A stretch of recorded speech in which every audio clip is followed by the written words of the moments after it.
Hello বন্ধুরা, সকলকে স্বাগতম জানাই স্টাডি ফর টপ চ্যানেলে। তো আজকের এই ভিডিওটা specially for special executive experience and police constable যারা রয়েছে তোমাদের জন্য।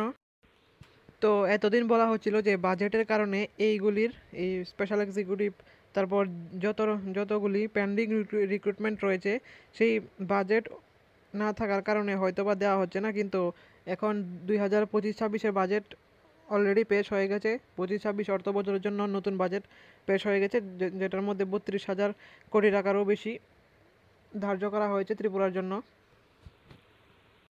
তো এতদিন সবাই বলছিল যে সরকারের কাছে হয়তো বা বাজেট নেই, তো নতুন বাজেট আসলে একটা দেওয়ার সম্ভাবনা থাকতে পারে। তো অলরেডি নতুন বাজেট এসে গেছে, তো এখন কথা হচ্ছে রেজাল্ট কবে নাগাদ দিচ্ছে।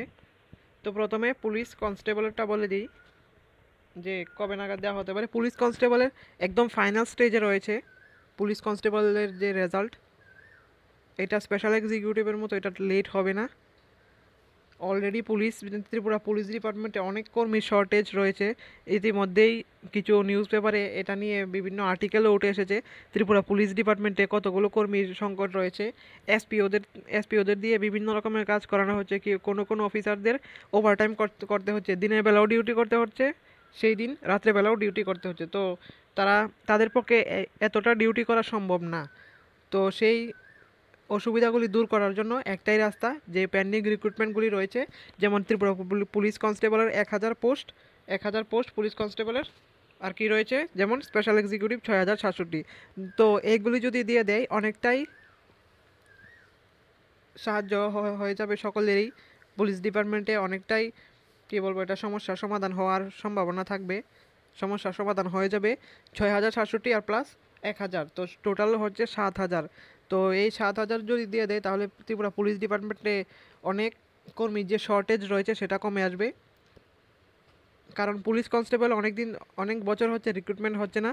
তো পুলিশ কনস্টেবলের প্রতি মাসেই কিছু কিছু পুলিশ কনস্টেবলের যারা এজ হয়ে যাতে তারা রিটায়ারমেন্ট নিয়ে দিচ্ছে,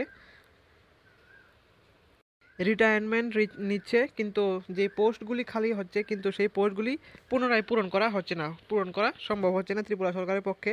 এতদিন বলা হচ্ছিল বাজেটের কারণে, এখন বাজেট দিয়ে দিয়েছে, বাজেট পেশ হয়ে গেছে।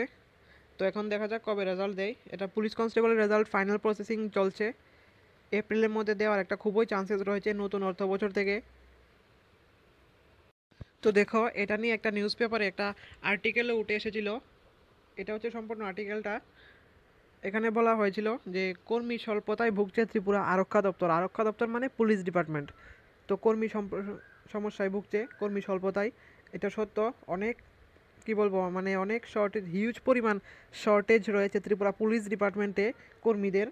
তো যত সম্ভব এই রিক্রুটমেন্টগুলি পুলিশ ডিপার্টমেন্টে, যে কারেন্ট দুইটা রিক্রুটমেন্ট চলছে, স্পেশাল এক্সিকিউটিভ আর একটা রয়েছে কি পুলিশ কনস্টেবল, তো এইগুলি দিয়ে দিলে খুব ভালো হবে সকলেরই জন্য। সরকারের জন্য ভালো হবে, ত্রিপুরার যে সমস্ত বেকার ভাই বোনেরা রয়েছে তাদের জন্য ভালো হবে। তো দেখো, কিছুদিন আগে যখন বাজেট পেশ হয়েছিল আমরা তোমাদের একটা ভিডিওতে ডিটেইলড বলে দিয়েছিলাম যে কোন ডিপার্টমেন্টে কত টাকা ধার্য করা হয়েছে বাজেটে 2025-26 অর্থ বছরের জন্য।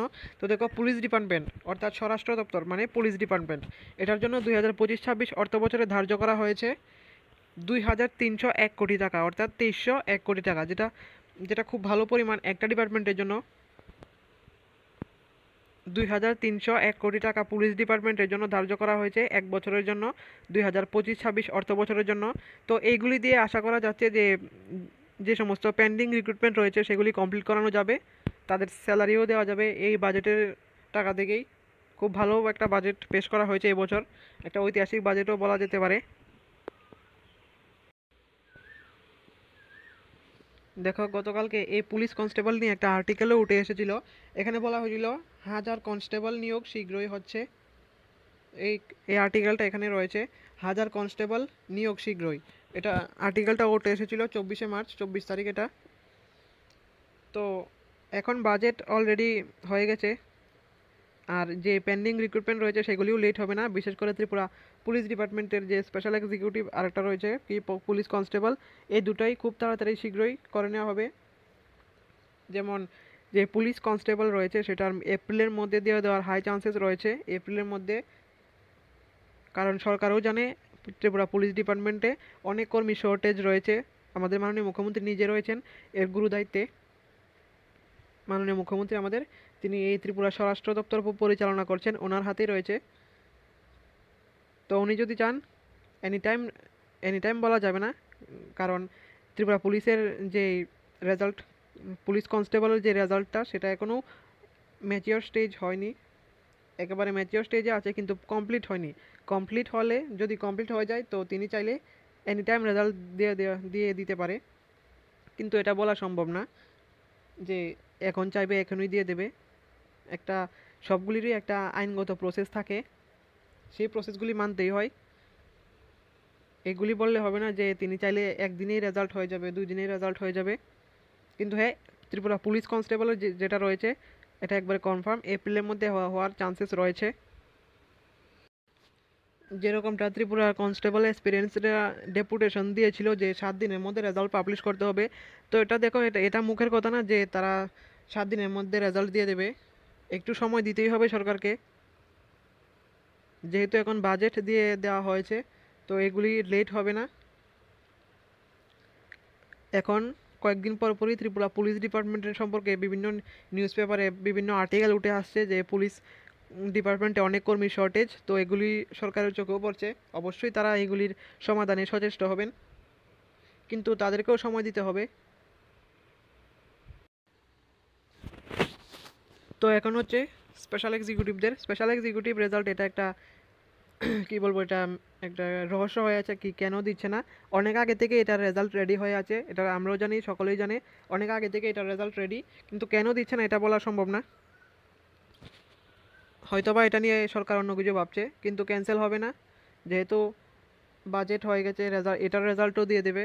অলরেডি অনেক দিন আগে এটার স্যালারিও ইনক্রিজ করা হয়েছিল। দেখো, স্যালারি ইনক্রিজ করা হয়েছে, তো ফিনান্সের অ্যাপ্রুভাল নিয়েই তো স্যালারি ইনক্রিজ করেছিল, তো এটা ক্যান্সেল হবে না। হয়তোবা পুলিশ কনস্টেবল আর স্পেশাল এক্সিকিউটিভদের যে অফার লেটার, সেটা একসাথেই দেওয়ার একটা পরিকল্পনা চলছে। এটা কোনো ফাইনাল না, জাস্ট একটা অনুমান করা হচ্ছে যে এই দুইটার একসাথেই হয়তোবা রেজাল্ট আগে পিছিয়ে দিলেও, কিন্তু অফার লেটার হয়তোবা একসাথেই দিতে পারে। কিন্তু হ্যাঁ, এর আগে স্পেশাল এক্সিকিউটিভের আগে রেজাল্ট দেওয়া হবে পুলিশ কনস্টেবলের, এটা কনফার্ম। পুলিশ কনস্টেবলই আগে দেওয়া হতে পারে, কেননা কনস্টেবলেরও অনেক শর্টেজ রয়েছে। এই কনস্টেবলের রিক্রুটমেন্টটা কমপ্লিট হলে তারপর আবার নতুন 916টা ভ্যাকেন্সি আসবে, সেগুলির জন্য অ্যাপ্লাই করতে পারো। যদি এই দুইটা recruitment process, special executive plus police constable, এই দুইটা কমপ্লিট করিয়ে নেওয়া হয়, তো ত্রিপুরার পক্ষে অনেক একটা ভালো ডিসিশন নিতে পারে সরকার ত্রিপুরার জন্য। যে পুলিশ ডিপার্টমেন্টে একটা দীর্ঘদিন ধরে একটা কর্মী শর্টেজ রয়েছে, সেই কর্মী শর্টেজটা কিছুটা হলেও সেটা কম হবে, ঘাটতি হবে কর্মী শর্টেজ, সেই প্রবলেমটা সলভ হয়ে যাবে। তো নতুন বাজেটও এসে গেছে, পুলিশ ডিপার্টমেন্টের জন্য খুব ভালো পরিমাণ টাকা রাখা হয়েছে বাজেটে। তো এখন দেখার বিষয় রেজাল্ট কবে দিচ্ছে। তো আজকের ভিডিওটা এতটুকুই। এরকম ইনফরমেটিভ ভিডিও সবার প্রথমে পাওয়ার জন্য সাবস্ক্রাইব করুন আমাদের চ্যানেলকে।